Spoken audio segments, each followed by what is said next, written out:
Sa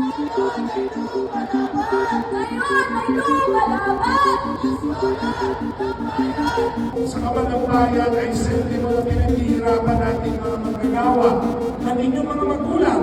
Ang pinakaugat kung bakit nga ba ang mga kabataan ay nais na i-impeach si Sara Duterte ay dahil binigo niya ng kanyang pamamahala ang mga kabataang estudyante. We should end the rule of political dynasties. Kasi maliwanag na kaya may corruption, it's because of political dynasties. And kaya malala ang kawalan ng social services dahil ninanakaw ang pera. Hindi talaga natin kayang baguhin yung sistema kung mag-isa lang tayo. So only collective movement is the answer, and organizing and learning more.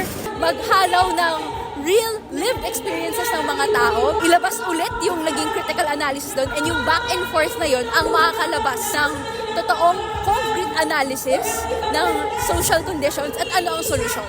Kumilos na, huwag matakot.